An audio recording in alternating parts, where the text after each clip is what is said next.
नमस्कार प्यारे बच्चों, कैसे हैं आप लोग। आई होप आप सभी लोग अच्छे होंगे। और वसंत पंचमी यानी कि सरस्वती पूजा की आप सभी लोगों को हार्दिक बधाई। और आप लोग माँ सरस्वती आप पे कृपा बनाए रखे और आप ऐसे ही अपनी पढ़ाई को करते रहें। तो हम मैथ्स पढ़ रहे थे उन्मीलन में जनरल टेस्ट के अंतर्गत, और हम सिंपल इंटरेस्ट को पढ़ चुके हैं और हम कंपाउंड इंटरेस्ट को शुरू करने वाले हैं। कंपाउंड इंटरेस्ट यानी कि चक्रवर्ती ब्याज। कंपाउंड इंटरेस्ट क्या बोलते हैं ऐसे हिंदी में? चक्रवृद्धि ब्याज। वो ब्याज है जो चक्र से वृद्धि हो, जिसमें इंटरेस्ट जो कंपाउंडेड इंक्रीज करे। कंपाउंड इंटरेस्ट के बारे में अल्बर्ट आइंस्टीन ने कहा है, compound interest is eighth wonder of the world. The one who understand it will earn it, the one who doesn't pays it. चक्रवर्ती ब्याज दुनिया का 8वां ऐसा चमत्कार है, जो उसे समझ लेता है वो पैसा कमाता है, और जो नहीं समझ पाता वो पैसा गवाता है। तो ऐसा क्या है इसमें, हम भी समझ लेते हैं, ऐसा कोई रॉकेट साइंस है नहीं वैसे। तो मेरा अनुमान है कि आप सब लोगों ने इंटरेस्ट को समझा था। इंटरेस्ट में क्या था कि जो प्रिंसिपल की वैल्यू रहती है उसका किसी पर्टिकुलर रेट पर टाइम जो है, टाइम के हिसाब से जो पैसा जो चार्ज लगता है, जो परसेंटेज वैल्यू होती है, वही इंटरेस्ट होता है। यही तो पढ़ा था ना हमने क्या पढ़ा था? कोई प्रिंसिपल है आपका 100 रुपीज, इस पर इंटरेस्ट क्या लगेगा? फॉर एग्जाम्पल आपको 10% पर एनम पर आपको जो है 10% का आपका इंटरेस्ट रेट है। तो पहले साल में कितना ब्याज लगेगा आपसे? एक साल में कितना लगेगा? 10 रुपीज। 10% होगा, ये 100% है तो 10% होगा, है ना? इंटरेस्ट 10% होगा। सेकेंड ईयर में कितना होगा? सेकेंड ईयर तक 20% हो जाएगा। थर्ड ईयर तक कितना होगा? 30% हो जाएगा। क्योंकि इंटरेस्ट क्या था आपका? जो आपकी रेट है और जिस टाइम पर लग रहा है। अगर आपकी रेट 10% है, टाइम 1 ईयर है, तो 10% होगा आपका। अगर आपकी रेट 10% है, टाइम कितना है? अगर टाइम 2 साल है तो 20%, और टाइम अगर 3 साल है तो 30%। ये परसेंटेज क्या है? ये प्रिंसिपल की परसेंटेज वैल्यू है। मतलब जो पैसा आपको मिला था उसी की परसेंटेज वैल्यू क्या होती है? इंटरेस्ट होती है। ये हमने पढ़ा था। अगर फॉर एग्जांपल टाइम जो है वो 1 साल की बाद 6 मंथ हो, फॉर एग्जांपल कितना हो? 6 मंथ हो। 6 मंथ का मतलब क्या होता है? 1/2, यानी कितना लगेगा फिर? 5% ही लगेगा। मेरा अनुमान है कि इस बात को आप लोग समझ चुके हैं और आपको इसमें कोई डाउट नहीं होगा। अरे ये तो पता है ना आपको, 6 मंथ का मतलब क्या होता है? 12 मंथ्स में 1 ईयर होता है। एक महीने में क्या होगा? 1/12। और 6 मंथ में कितना होगा? 6/12, यानी कि 1/2। 1/2 ईयर ही तो होगा। वही हमने किया था। तो ये आप लोग समझ चुके हैं, इसमें मुझे लगता नहीं कि इसमें कोई डाउट है आप लोगों को। आप एकदम तैयार हैं, एकदम आप रेडी हैं अपने माइंड्स को लेकर। अब कंपाउंड इंटरेस्ट क्या होता है? बेसिकली ये तो आपका इंटरेस्ट है। इंटरेस्ट तो यही होता है। कंपाउंड इंटरेस्ट क्या होता है कि इसके लिए आपको समझना पड़ेगा पहले 2 टर्म्स को। टर्म्स क्या है, जो शब्द है वो क्या है? एक तो है रेट ऑफ इंटरेस्ट, क्योंकि आप लोग जो है इसी चीज में थोड़ा सा कंफ्यूज होते हैं। ब्याज की दर और कंपाउंडेड।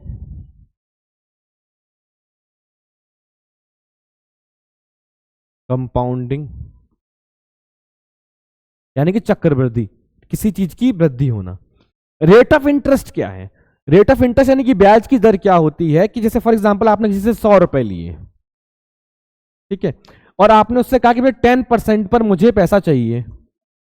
10% इसका क्या होगा? 10 रुपए होगा एक साल में। अगर ये 100 रुपए थे तो ये होगा 10%। आपने क्या लिया? 10% पर एनम, यानी कि जो सालाना ब्याज की दर है वो कितनी है? 10% है। यह दर्शाती है कि आप एक साल में कितना ब्याज चाहते हैं या कितना परसेंट चाहते हैं। इसी चीज को शो करती है ये। कोई समस्या, कोई संशय यहां तक नहीं रहा होगा? अगर यही 100 रुपए हैं आपके और ये 2 साल में, यानी कि 10 × 2 20%, यानी कि 20 रुपए होगा आपका इंटरेस्ट। यही होगा ना? कोई समस्या नहीं। कंपाउंडिंग का मतलब क्या होता है? कंपाउंडिंग का मतलब होता है बेसिकली कि कंपाउंडिंग जो है वो डिपेंड करती है टाइम पे। आपने कहा कि हर एक साल में कंपाउंडिंग करूंगा मैं, या फिर आपने कहा कि मैं हर 6 महीने में कंपाउंडिंग करूंगा, एवरी 6 मंथ, प्रत्येक 6 महीने में कंपाउंडिंग करूंगा, या 6 मंथ में, या फिर मैं हर एक साल में कंपाउंडिंग करूंगा। इसका मतलब क्या होता है? बेसिकली ये दोनों अलग अलग बातें हैं। इसका मतलब ये है कि अगर आपने 100 रुपए दिए तो 100 रुपए का कुछ परसेंटेज जो भी मैं मानूंगा, 10%, 20%, what ever I am demanding from anyone, मैं किसी जो भी डिमांड करता हूं उसका मुझे उतना हिस्सा मुझे मिलेगा। कंपाउंडिंग का मतलब क्या होता है कि मैंने आपको पैसा तो दिया, 100 रुपए दिया, और मैंने कहा कि मैं एक साल में कंपाउंडिंग करूंगा, हर एक साल में। मतलब क्या होगा कि जो पैसा मैंने आपको दिया है, सपोज मैंने 100 रुपए दिए आपको और 10 रुपए उसका 10% से आपका ब्याज हुआ, तो अब मैं नेक्स्ट ईयर से क्या करूंगा, मैं इस पूरे को जोड़ लूंगा। कंपाउंड का मतलब क्या होगा, जो प्रिंसिपल हो, जो भी आपके पास मेरा पैसा है, फिर मैं उस पूरे पैसे का आपसे क्या लूंगा, इंटरेस्ट लूंगा। अभी तक इंटरेस्ट में क्या होता है कि 100 रुपए रहते थे, 100 रुपए पर ही 10, एक साल में 10%, 10 रुपए, 2 साल में 20%, तो 20 रुपए हो गए। ये क्या कह रहा है कि आपसे क्या होगा कि कंपाउंडिंग करने का मतलब आपके पास जितना भी मेरा पैसा होगा, आपके पास एक साल में मेरा जितना पैसा हुआ आपके पास में, फॉर एग्जांपल अगर आपके पास में मेरा 100 रुपए दिया था मैंने, 10 रुपए आपका इंटरेस्ट, 110 रुपए हुआ, तो अब नेक्स्ट ईयर से क्या करूंगा, उसको कंपाउंड यानी कि पूरे को मिला दूंगा। मैं मिलाने से क्या होगा कि मैं उस 110 रुपए में फिर मैं आपसे इंटरेस्ट चार्ज करूंगा। कुछ लोग कहते हैं ऐसा आपसे कि सिंपल इंटरेस्ट और कंपाउंड इंटरेस्ट जो है वो एक साल में बराबर होता है। नहीं, ऐसा नहीं होता है। सिंपल इंटरेस्ट और कंपाउंड इंटरेस्ट तब बराबर होते हैं जब तक उसकी कंपाउंडिंग ना हुई हो। अगर वो कंपाउंडिंग चक्रवृद्धि जो है वो 6 महीने में हो जाती है। मैं आपको समझाता हूं ये कैसे होता है। फॉर एग्जाम्पल अगर आपने 100 रुपीज पर 100 रुपीज पर आपने 10% इंटरेस्ट लिया एक साल में, एक साल में अगर आप लेते हो 10 into 1 तो कितना, 10 रुपए होता है। और अगर आप 6 महीने में कंपाउंडिंग कर रहे हो, कितने में कर रहे हो, 6 मंथ में, इसका मतलब 6 महीने में जो भी इंटरेस्ट होगा आपके पास में, आपके जो भी मेरा पैसा होगा, फिर मैं उस पूरे पर ब्याज लूंगा। कितना ब्याज लूंगा, इंटरेस्ट रेट मेरा कितना रहेगा, 10% रहेगा। इंटरेस्ट का मतलब क्या होता है, इंटरेस्ट का मतलब होता है जिस रेट पर आप ले रहे हो और जिस टाइम के लिए आप ले रहे हो। यही 6 मंथ की कंपाउंडिंग का मतलब क्या हुआ, पहले मुझे 6 महीने का इंटरेस्ट निकालना होगा। 6 महीने का इंटरेस्ट कितना होगा, तो 100 रुपए पे मैंने 6 महीने में इंटरेस्ट, यानी 10% की रेट है। 6 मंथ यानी कि मेरा 1/2 कितना हो गया, 5%, यानी कितना हो जाएगा, 5 रुपए। अगर 100 रुपए था, 100 रुपए का 10/2 यानी कि 5%, 5% कितना होगा, 5। अब 6 महीने में कंपाउंडिंग करने का मतलब मैंने आपको 100 रुपए दिए और 6 मेरे इस रेट के हिसाब से 6 महीने में आपके पास मेरे 105 रुपए, 5 रुपए इंटरेस्ट और 100 रुपए वो। अब आपसे अगले 6 महीने में क्या करूंगा, मैं उस पूरे पैसे को मिलाकर इस पैसे पर मैं आपसे इंटरेस्ट चार्ज करूंगा। तो अब मैं किस पर लूंगा, 105 रुपए पर लूंगा अगले 6 महीने में इंटरेस्ट। 10% इंटू 1/2 यानी कि 5% हुआ, तो ये कितना हो जाएगा, ये हो जाएगा 5.25। अब 6 महीने का इंटरेस्ट कितना हुआ, 6 महीने का इंटरेस्ट हुआ आपका, पहले 6 महीने का हुआ 5 रुपीज और अगले 6 मंथ से कितना हुआ 5.25। ये टोटल इंटरेस्ट कितना हो गया, ये 10.25 हो गया। लेकिन यहां पर क्या हो रहा था, यहां पर 10 रुपए ही हो रहा था, एक साल में 10 रुपए, और एक साल में कितना हो गया, 10 रुपए 25 पैसे हो गया। इसका अर्थ क्या हुआ, इसका मतलब क्या समझ में आया, इसका मतलब यह है कि कंपाउंडिंग पर डिपेंड करता है। सिंपल इंटरेस्ट और कंपाउंड इंटरेस्ट एक साल के लिए बराबर नहीं होते हैं, वो डिपेंड करता है कंपाउंडिंग उसकी कब हो रही है ना। ये दोनों अलग अलग बातें हैं। क्या आप समझ पा रहे हैं मेरी बात को, या केवल मैं ही समझ पा रहा हूं, ऐसा तो नहीं है ना। ये क्या मैं कंपाउंडिंग और क्या रेट ऑफ इंटरेस्ट, क्या वाहियात बातें लेकर बैठ गया हूं, सीधे क्वेश्चन क्यों नहीं कराता हूं। दरअसल बात क्या है कि अगर आप इस चीज को समझ जाएंगे तो क्वेश्चंस को करने में आपको हमेशा आसानी रहेगी ना। अगर एग्जामिनर लैंग्वेज को घुमाएगा तो आपको घूम जाओगे, कोई अलग क्वेश्चन आएगा तो आप कर ही नहीं पाओगे, समझ ही नहीं पाओगे। समझ में आ गया होगा मेरा अनुमान है। यानी कि सिंपल इंटरेस्ट और कंपाउंड इंटरेस्ट क्या होते हैं, वो अलग अलग इस वजह से होते हैं क्योंकि इसमें क्या होता है कि वो ये कहता है कि जो आपको मैंने पैसा दिया है, जितना इंटरेस्ट होगा उस पूरे को मिला करके मैं आपसे पैसा लूंगा, है ना। मैं कोई एक और एग्जांपल देता हूं। फॉर एग्जांपल अगर मैं कंपाउंडिंग करता हूं 2 साल के बाद, अब मैं बात करूं सिंपल इंटरेस्ट से मेरा पैसा, यानी किसी भी इंटरेस्ट रेट से मेरा पैसा कितना होगा 2 साल में, 10% का रेट है, टू टाइम क्या है मेरा, 10% पर एनम का मेरा रेट है, ठीक है। और टाइम मेरा कंपाउंडिंग कब मैं कर रहा हूं, कंपाउंडिंग कर रहा हूं मैं 2 साल में,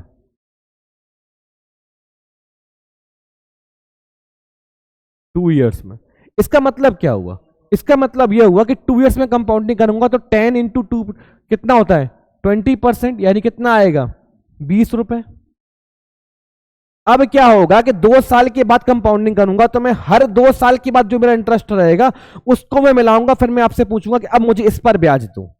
अभी आपको लिखूंगा समझ में आ जाएगा। 100 प्लस 120 कितना होता है 120, 120 पे 20% क्या हुआ 24 रुपीज इंटरेस्ट आया। क्या ये समझ में आ रहा है या नहीं आ रहा है जो मैं लिख रहा हूं, केवल मैं ही समझ रहा हूं। ये क्या है आपका इंटरेस्ट है, ये इंटरेस्ट है ना। इंटरेस्ट क्या होता है आपका, इंटरेस्ट होता है जो भी आपका प्रिंसिपल, जो भी आपकी वैल्यू रहेगी उसकी परसेंटेज वैल्यू क्या होती है, इंटरेस्ट होती है। कंपाउंडिंग का मतलब क्या होता है कि आपके पास जितना मेरा पैसा होगा, जितने समय से अगर मैं कंपाउंडिंग कर रहा हूं या चक्रवृद्धि में कर रहा हूं, उस समय को मैं आपसे पूरा पैसे पर, उसी पैसे पर आपसे ब्याज लूंगा, या फिर मैं कहूं ब्याज पर ब्याज लूंगा, वो सब आम बात है। बट एक मेन कॉन्सेप्ट को आप समझिए। मेन कॉन्सेप्ट क्या है, यानी कि मैंने अगर आपको 100 रुपए दिए और अगर 1 साल के बाद कंपाउंडिंग करता हूं तो 100 रुपए का 10% से कितना ब्याज हुआ 10 रुपए, तो अगले साल में किस पर ब्याज करूंगा 110 रुपए पे मैं ब्याज करूंगा। अगर मैं 100 रुपए आपको दे रहा हूं और मैं कह रहा हूं 2 साल के बाद में कंपाउंडिंग करूंगा, तो यानी कि 100 रुपए का 1 साल का ब्याज 10 रुपए, दूसरे साल का ब्याज कितना होगा 10 रुपए, टोटल 20 रुपए। 2 साल में आपके पास कितने पैसे होंगे, 100 रुपए आपने मुझे दिया था, 2 साल का ब्याज 20 रुपए, अब 120 रुपए पे मैं अगले साल से कैसे ब्याज लूंगा 120 रुपए पे मैं आपसे ब्याज लूंगा। क्या आप मेरी बात को समझ पाए हैं, इंटरेस्ट यही से चार्ज करूंगा। कंपाउंडिंग का अर्थ मेरा अनुमान है कि अभी आप लोग समझ पाए होंगे। इंटरेस्ट क्या होता है कि जिस वैल्यू पर आपने मुझसे पैसा लिया, जो पैसा आपने लिया है उसी की परसेंटेज वैल्यू क्या होती है, इंटरेस्ट होती है। इंटरेस्ट क्या होता है, इंटरेस्ट बेसिकली हमने सिंपल इंटरेस्ट में भी पढ़ा था, क्या होता है जिस रेट पर मैं ले रहा हूं और जितने टाइम के लिए मैं ले रहा हूं। अगर मैं 10% की रेट पे ले रहा हूं, 1 साल के लिए ले रहा हूं तो कितना इंटरेस्ट होगा 10%, 10% पे ले रहा हूं 2 साल के लिए ले रहा हूं तो कितना इंटरेस्ट होगा 20%, 3 साल के लिए 30%, 4 साल के लिए 40%, 5 साल के लिए 50%। मेरा अनुमान है कि आप इस बात को अच्छे से समझ पाए होंगे। आज हम केवल इस कॉन्सेप्ट को समझेंगे, है ना, क्योंकि अब अल्बर्ट आइंस्टीन ने कहा है कि ये चमत्कार है, तो इस चमत्कार को हम समझ लेते हैं, है ना। इसमें कुछ है नहीं, वैसे आसान है, तुरंत अभी आप समझ जाएंगे, इसे प्रैक्टिस करेंगे थोड़ी सी, एक बार इसको रिवाइंड करके देखेंगे आप तुरंत समझ जाएंगे। इंटरेस्ट क्या है हमारा, जो जिस रेट पर लिया, जिस टाइम के लिए वो हमारा इंटरेस्ट है। और प्रिंसिपल की परसेंटेज वैल्यू ही क्या होती है, इंटरेस्ट होती है। यही तो चार्ज करते हैं हम। कंपाउंडिंग का मतलब क्या है कि मैं किस समय के बाद में कंपाउंडिंग, कब मैं उस चक्कर को घुमा रहा हूं। चक्कर घुमाने का मतलब क्या है, कब मैं कंपाउंडिंग कर रहा हूं, यानी कि मेरा जो पैसा है वो अमाउंट जो है उस पर मैं प्रिंसिपल कब से चार्ज कर रहा हूं। अगर मैं 100 रुपये आपको दिए, मैंने कहा 10% से ले जाओ, 1 साल में बिना ले जाना, तो मुझे इस पर मैं कंपाउंडिंग करूंगा, हर 1 साल के बाद कंपाउंडिंग करूंगा। हर 1 साल के बाद कंपाउंडिंग करने का मतलब ये है कि 1 साल के बाद जितना भी पैसा आपके पास मेरा होगा ब्याज को मिलाने की बात है, टोटल पैसा क्या होता है, पैसा क्या होता है, किसी इंसान को मैंने पैसा दिया तो कितना पैसा होगा, मैंने जो उसको पैसा दिया और जो उस पर इंटरेस्ट लगेगा, जो उस पर ब्याज लगेगा, जो उसका मूलधन है, वही तो मेरा कुल पैसा कितना होगा आपके पास में। अगर मैंने आपको 100 रुपए दिए और 10 रुपए इंटरेस्ट हुआ तो 1 साल में कितना होगा 110 रुपए हो गया। बट इससे पहले मैं क्या करा था, कंपाउंडिंग नहीं करा था, मैं करा था कि मैं जो पैसा है उसी पर मुझे इंटरेस्ट देते रहूं। अब मैं क्या कह रहा हूं कि जितना पैसा आपके पास होगा मेरे 1 साल के बाद, उस पूरे पैसे पर मैं आपसे इंटरेस्ट चार्ज करूंगा। अगर मैंने कहा कि मैं 2 साल के बाद करूंगा, 2 साल के बाद कितना होगा 10, 20, 120 रुपए। अब 120 रुपए पे मैं चार्ज करूंगा, 124 हुआ। अब देखो ये कितना हो जाएगा 120 का 20% 124, ये कितना हो जाएगा। अब मैं 144 इंटू 20%, ये 2 साल का इंटरेस्ट है ना, इस तरीके से मैं चार्ज करूंगा। समझ में आ रहा है ना। अब अभी अगर मैं 1 साल में कंपाउंडिंग करता तो क्या होता, अगर मैं 1 साल में कंपाउंडिंग करता तो 100 रुपए पे मैं इंटरेस्ट लेता इंटू 10%, 10% 1 साल का 110 रुपये होता। अब मैं हर साल कंपाउंडिंग करता तो मैं क्या करता, फिर इस पैसे पर मैं क्या करता, आपसे मैं इंटरेस्ट लेता। 110 रुपये पे मैं इंटरेस्ट लेता 10%, कितना होता?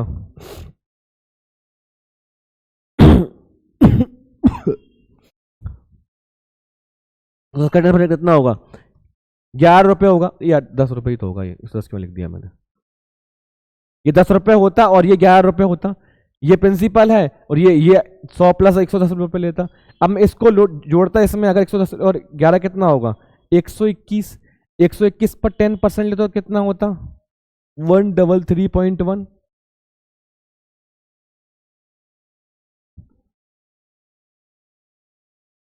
12 पॉइंट, मैं सीधा अमाउंट लिख दे रहा हूँ, मुझे वो अमाउंट याद बार बार आ जा रहा है, इसलिए इसको मैं लिख दे रहा हूँ।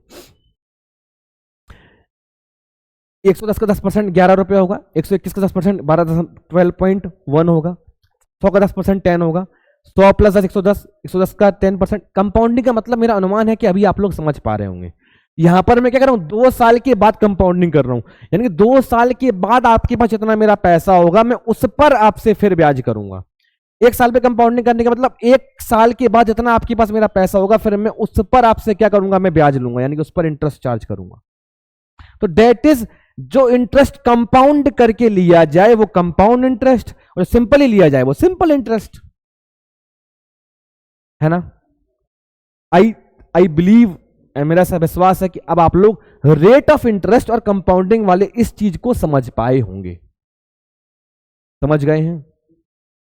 तो अब मैं चलता हूं थोड़ा सा आगे। आपने एक फॉर्मूला पढ़ा होगा कंपाउंड इंटरेस्ट का। फॉर्मूला क्या पढ़ा होगा? A is equal to P 1 plus R upon 100 to the power T, है ना? यहां पर ए क्या है आपका? ए जो है आपका अमाउंट है।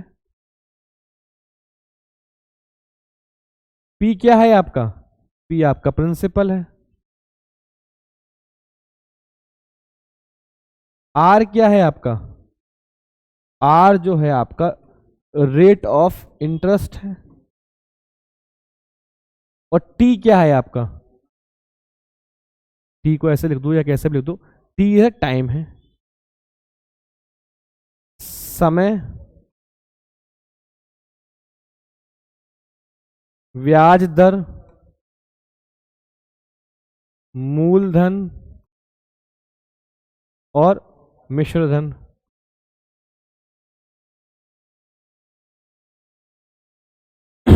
ये फॉर्मूला आपने पढ़ा होगा बेसिकली।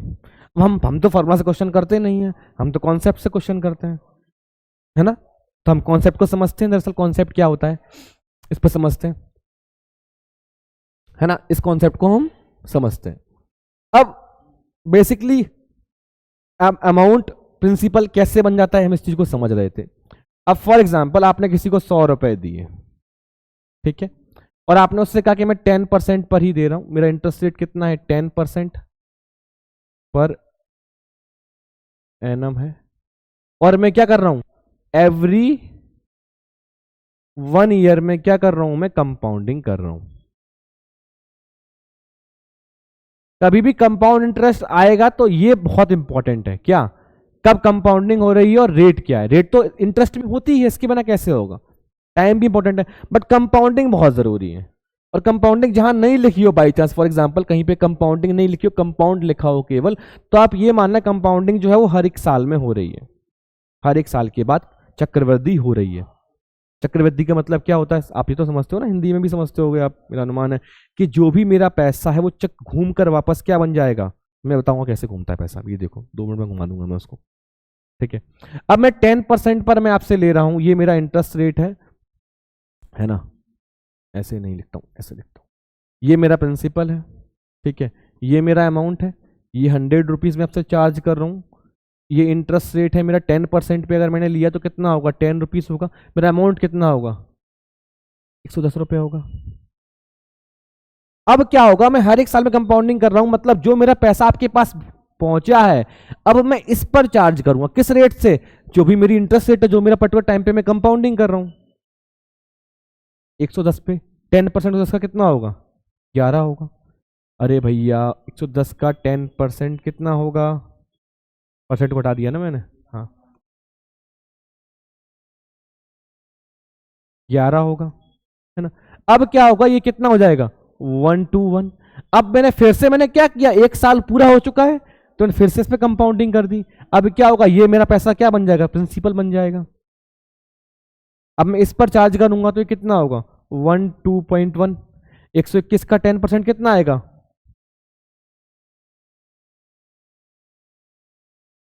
कैंसिल, 0 पॉइंट लग जाएगा तो 12.1, 10% को नीचे 100 कर दिया है, ये कितना हो जाएगा 133.1। 121 को आप जोड़ कर देख लो, 0.0 लगा ही सकते हैं, 1331, है ना। कोई कंफ्यूजन है यहाँ तक। कंपाउंडिंग का मेरा मतलब, अब आप कंपाउंडिंग का मेरा अनुमान है मतलब समझ गए होंगे कि जो भी पैसा होगा जिस समय के लिए कंपाउंडिंग करूंगा उस समय में वो क्या हो जाएगा, ऐसा हो जाएगा। तो अब क्या होगा, अब आप अगर आप बहुत ध्यान से देखो तो क्या है, ये 100 का 110% है 110। अगर 10% इंटरेस्ट रेट होगा तो अमाउंट क्या होगा 110% होगा, ये पहले हम पढ़ चुके हैं। अगर आप यहां पर देखो तो ये 110 का 110% है, क्योंकि कितना बढ़ा रहे हैं हम, 10% बढ़ा रहे हैं। 10% बढ़ा रहे हैं इसका मतलब क्या है, उस वैल्यू को 110% कर दे रहे हैं। ये तो यही तो परसेंटेज में पढ़ा था ना हमने। 121 है और 121 का 110% अगर हम करते हैं, 110% ही तो होगा, परसेंट को हटाए नीचे पर 100 कर दिया तो ये 1331 हुआ। कोई कंफ्यूजन यहाँ पे, यहां तक कोई कंफ्यूजन है, एकदम समझ में आया, ये बहुत सिंपल सी बात है। तो इसका मतलब क्या है, इसका मतलब हम ये समझ रहे हैं कि कोई भी वैल्यू है उसको अगर हम 110% कर दे रहे हैं तो हमें उसका अमाउंट मिल जा रहा है। नेक्स्ट अमाउंट क्या होगा, अगर परसेंट हम प्रिंसिपल हमारा 100% है और 10% का इंटरेस्ट रेट है तो अमाउंट क्या होगा 110% होगा, तो ये 110% हो गया। फिर क्या होगा, ये हमारा क्या बन जाएगा, ये हमारा प्रिंसिपल बन जाएगा, क्योंकि फिर हमें क्या होगा इस पर इंटरेस्ट लेना है। कंपाउंडिंग का मतलब ये तो हम समझ पाए अभी तक कि कुल जितना पैसा बचेगा उस पर फिर हम क्या करेंगे, इंटरेस्ट देंगे जो समय में हमें देना है। इसका 110% कर दें, फिर मैंने क्या किया, थर्ड टाइम कर दिया।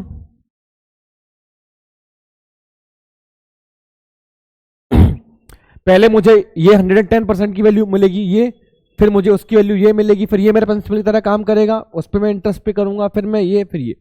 कोई समस्या यहां तक, कोई कंफ्यूजन है आपको, यही तो है ना, ये देखो एकदम आसान है, कुछ भी इसमें ऐसा नहीं है। इसको तो फिर मैं ऐसे भी लिख सकता हूं 100 इंटू 110 अपॉन 100% का क्यूब। कोई भी कंफ्यूजन, कोई कंफ्यूजन है क्या, नहीं रही होगी। अब आप देखो अगर 100 और ये 100/100 प्लस 10/100, ऐसा मैंने क्यों किया, क्योंकि मेरी इंटरेस्ट रेट क्या थी, इंटरेस्ट रेट मेरी जो है वो 10%। अब अगर 10% मेरी इंटरेस्ट रेट है तो मैं यहां से 10 को अलग कर लेता हूं, क्योंकि क्यूब कर दिया इसका, 1 प्लस 10/100/क्यूब। कि क्या ये वही बात है, मुझे वही अमाउंट तो मिलेगा जो मेरा होगा। इसकी वैल्यू कितनी है 133.1। यही तो हो रहा है ना 3 साल में, एक बार, 2 बार, तीसरी बार में। तो क्या ये क्या है, ये मैं थर्ड ईयर का अमाउंट है, ये मेरी वैल्यू क्या है, ये मेरा प्रिंसिपल है, ये मेरा 1 है, ये 10% मेरा रेट ऑफ इंटरेस्ट है और ये मेरा टाइम है। तो फॉर्मूला आपका इस तरीके से क्या हुआ, डेराइव हुआ। ऐसे ही तो बना, ऐसे ही बना ना, कैसे बना, ये सिंपल आसान तरीका एकदम। अब आप समझ पाएंगे मेरे कहने का मतलब, जो मैं कहना चाह रहा हूं वो। अब सिंपल इंटरेस्ट में क्या होता है, सिंपल इंटरेस्ट में होता है जो प्रिंसिपल की वैल्यू रहती है वो सेम रहती है। क्यों, क्योंकि उसमें कंपाउंडिंग नहीं होती है। कंपाउंड इंटरेस्ट में क्या होता है, कंपाउंडिंग होने की वजह से वो प्रिंसिपल की वैल्यू जो है वो बढ़ जाती है, क्योंकि उसमें इंटरेस्ट भी जुड़ जाता है। यही बात तो है, ये आपको समझ में एकदम से आ गई होगी, मेरा अनुमान है। कोई डाउट्स यहां तक आपको नहीं रहे होंगे। है ना। अब मुझे एक चीज और समझ में आती है, वो क्या है, अगर मैं ध्यान दूं यहां पर, तो मेरा प्रिंसिपल था 100, मेरा अमाउंट कितना था फर्स्ट ईयर में 110। फिर मैं बात करूं अगर, क्यों ये इसका 10% ज्यादा था या फिर 110% था इससे, ये 10% ही ज्यादा होगा इससे, इन दोनों में ये रेशो आ गया। सेकेंड टाइम्स मेरा क्या था, ये भी इससे अगला वाला क्या है, ये 110 है, तो ये कितना है 121 है, ये इसका 110% है, इसका ये 110% ही तो है, यही तो हमने पढ़ा है। और A2 और A3 यानी कि amount of third second year amount of third year में क्या रेशियो है 1:1, यानी कि ये वैल्यू क्या है इसकी 110% है।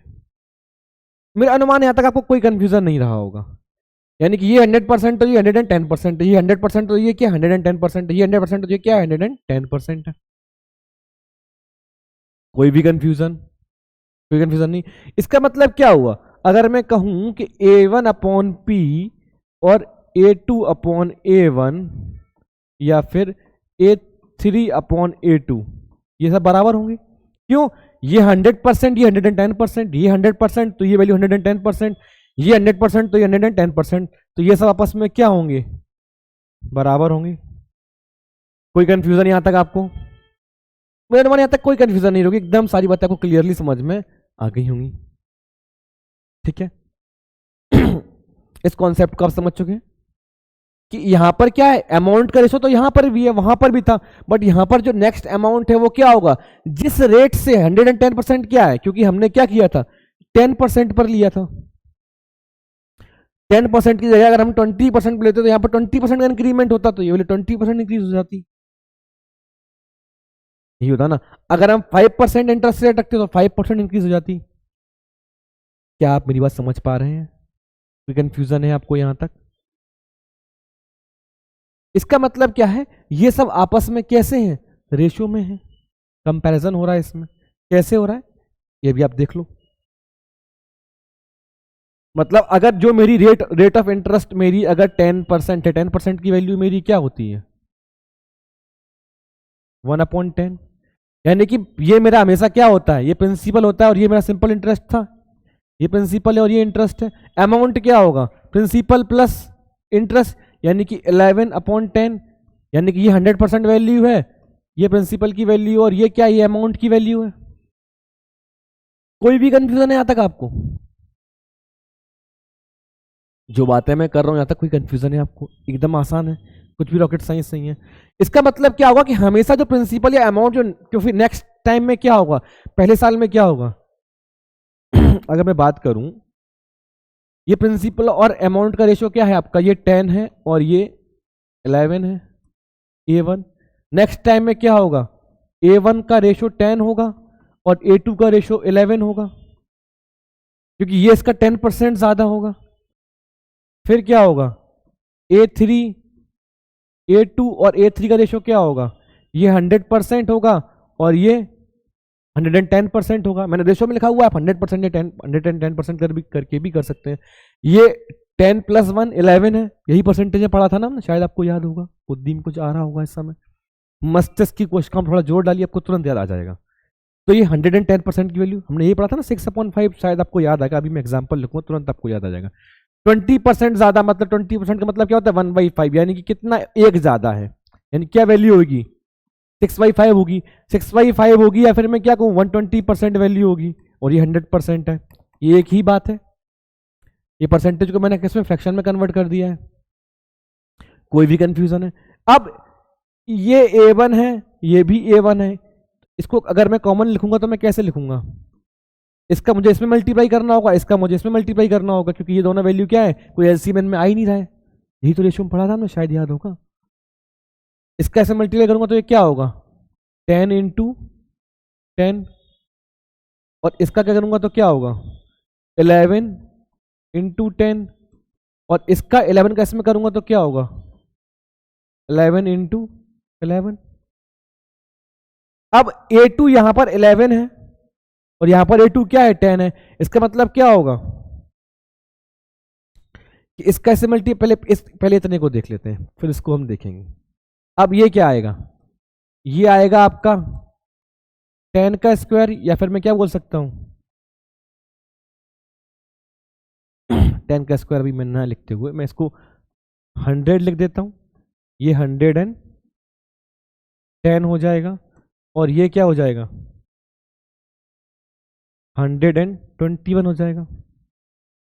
अब अगर ये 121 है तो ये क्या होगा, ये अगर 121 है तो इसमें क्या करना होगा 10 का मल्टीप्लाई कर दूंगा तो ये 121 ही रहेगा। इसको इधर लेके आऊंगा तो मैं इसका 11 का क्यूब हो जाएगा तो ये कितना हो जाएगा, और 10 से डिवाइड करना होगा। दिखाता हूँ कैसे होगा। अगर मैं क्या करता हूँ तो 10 कैसे मल्टीप्लाई कर दूँ, ठीक है, इसको 121 ही रहने देता हूँ मैं अभी, बट मैं क्या करूँगा इसमें फिर 10 का डिवाइड कर दूंगा। यही तो पढ़ा था हमने रेशो में, शायद याद होगा। 133.1 आ जाएगा। ये कैसे आया समझ में आया। A2 की वैल्यू कितनी है 121 है और यहां पर A2 की वैल्यू क्या है 110 है और यहां पर A2 की वैल्यू क्या है A2 A3 का रेशो क्या है, ये 10 है और ये क्या है 11 है। अब मैं इसका 10 का ऐसे मल्टीप्लाई कर दूं पूरे में तो ये कितना हो जाएगा 1100 1210 यही होगा ना। और इसका करना होगा 1210, तो 1210 ही रहेगा A2। इसका इसमें करूंगा तो ये कितना हो जाएगा 121 इंटू 11 क्या होगा 1331। 11 का स्क्वायर 121, 11 का क्यूब 1331 होता है 1331। अब मैंने क्या किया, एक जीरो यहां से हटाया, एक जीरो यहां से हटाया तो एक पॉइंट यहां पे लगा दिया, 10 से पूरे को डिवाइड कर दिया। यही मैंने किया, ये अलग अलग है। अब समझ में आ गया होगा मेरा अनुमान है ना। एकदम आसान है, कुछ भी नहीं है इसमें, बहुत आसान सी बातें मैं कर रहा हूं आपसे। मतलब ये किस रेशियो में होगा, इसका मतलब क्या हुआ, हमारा अमाउंट जो है वो उसी रेशियो में होगा जिस रेशियो में क्या है,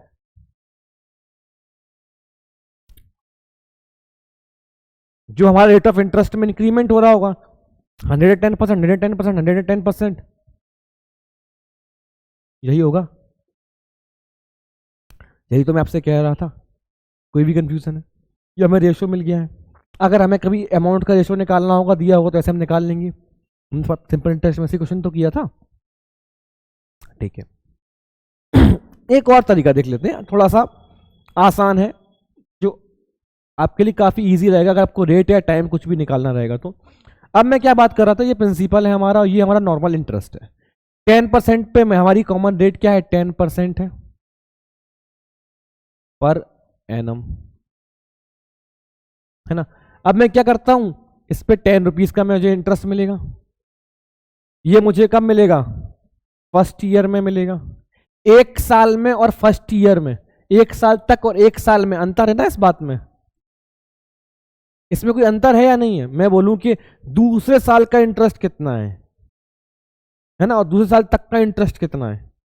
2 साल बीत जाने के बाद पहले से लेकर दूसरे साल तक का कितना इंटरेस्ट है, और सेकेंड ईयर यानी कि दूसरे साल का मुझे कितना इंटरेस्ट मिला है। अगर मैं कहूं फर्स्ट ईयर में मुझे कितना इंटरेस्ट मिलेगा 10 रुपीज 10% से, सेकेंड ईयर में भी मुझे कितना मिलेगा 10% से 10 रुपीज, है ना। सेकेंड ईयर में तो इतना इंटरेस्ट मिल रहा है, लेकिन इन दोनों को मिलाने से क्या हो रहा है, 2 साल तक का इंटरेस्ट 20% मिल रहा था मुझे। कोई कंफ्यूजन है, नहीं रही होगी, एकदम आसान है, आप लोग समझ पाए होंगे। अब सेम प्रिंसिपल रहेगा हमारा, सेम इंटरेस्ट कितना मिलेगा 10 मिलेगा, सेम प्रिंसिपल रहेगा हमारा, इंटरेस्ट में कितना मिलेगा, ये फर्स्ट ईयर, ये सेकेंड ईयर का, और तीसरे साल में मुझे इंटरेस्ट क्या मिल रहा था। इंटरेस्ट अगर मेरा प्रिंसिपल सेम है तो मुझे तो इंटरेस्ट तो सेम ही मिलना है। अब हो क्या रहा था, जब हम कंपाउंड इंटरेस्ट निकाल रहे थे तो हम क्या कर रहे थे 100 प्लस 110 कर रहे थे और फिर उसको नीचे लेकर आ रहे थे। इसका मतलब क्या है कि जो पैसा मैंने दिया इस पर तो मुझे इंटरेस्ट मिल ही रहा है, ये पैसा जोड़े जाने से क्या हो रहा है इस पैसे को वहां जोड़ देने से, इंटरेस्ट को जोड़ देने से क्या हो रहा है, मुझे इस पर भी इंटरेस्ट मिल जा रहा है, और ये हर साल क्या हो रहा है, जुड़ रहा है। यही बात तो है, कोई भी कंफ्यूजन है यहां तक, एकदम आसान है। अब अगर मैं बात करूं इसको, इसका 10% कितना आएगा, इसका 10% क्या होगा, 10 का 10% कितना होता है, 1 होता है, क्योंकि परसेंट को अगर मैं हटाऊंगा, नीचे 100 लगाऊंगा, 1 ही आएगा, 1। अब क्या होगा, इस साल में, अब नेक्स्ट ईयर में, थर्ड ईयर में मुझे कितना इंटरेस्ट मिलेगा, ये नॉर्मल इंटरेस्ट तो मुझे ये मिलेगा 10 + 10 20, 20 + 1 21, क्योंकि मुझे इस इंटरेस्ट पर भी तो मुझे इंटरेस्ट लेना है। मैं क्या करता हूं, जो मेरा पैसा होता है उस पर तो मुझे इंटरेस्ट मिलता ही है, मैं प्रिंसिपल को जब मैं जोड़ लेता हूं, जब मैं, जो मुझे इंटरेस्ट मिला उसको जोड़ने से मुझे क्या होता है, उस पर भी मुझे इंटरेस्ट मिलने लगता है। यही तो मैं कर रहा हूं। यहां मैंने क्या किया, यहां मैंने इसको मैंने जोड़ा जब इसमें, तो मुझे क्या हुआ कि ये वैल्यू भी क्या हो जा रही है, जुड़ जा रही है, फिर इस पर भी मुझे क्या मिल रहा है, इंटरेस्ट मिल रहा है। यहां 10 पे मैंने जोड़ा 11, तो मुझे 11 पे भी मुझे इस 10 का भी यहां पर जुड़ गया ना, ये 10 यहां पर जुड़ गया, तो मुझे इसका इंटरेस्ट मिला, फिर ये 10 भी जुड़ गया। मतलब इसमें क्या है, इस वैल्यू में क्या है, इसमें ये 10 भी शामिल है और इस 10 का इंटरेस्ट भी शामिल है, तभी तो मुझे ये मिला है। अगर आप बहुत ध्यान से देखो तो इसमें इस वैल्यू में क्या है, ये 10 भी तो शामिल है, इसका मतलब इसका इंटरेस्ट भी आया होगा। फिर इन दोनों का मिलाकर ये 21 हुआ है ना, 10 और 11 21, तो इस वैल्यू में क्या है कि ये दोनों इंटरेस्ट भी शामिल है, 10 और 11 21, तब इसका इंटरेस्ट मुझे ये मिला। सिंपल सी बात है, एकदम लॉजिकल है, कुछ भी इसमें ऐसा अलग नहीं है। अब 10 और 11, 10 और 10 20 और 1 21, 10 + 10 20, 20 + 1 21 का 10% कितना होगा, 21 का 10% कितना होगा, परसेंटेज है, परसेंटेज को हटा दो, परसेंटेज की वैल्यू निकालना तो हमको आता ही है, अपॉन 100, यानी कि 2.1.0 ऊपर लग जाएगा, एकदम आसान है। ये कितना होगा 2.1, इसको मैं जोड़ू तो 1 2 3 यानी कि 30 रुपीज, इसको जोड़ू तो 2.1 + 1 यानी कि 3.1, कितना इंटरेस्ट मिला मुझे 33.1, और ये मेरा प्रिंसिपल तो सेम ही रहेगा 100 + 33.1 कितना हो जाएगा 133.1, ये मेरा क्या आ जाएगा, अमाउंट आ जाएगा।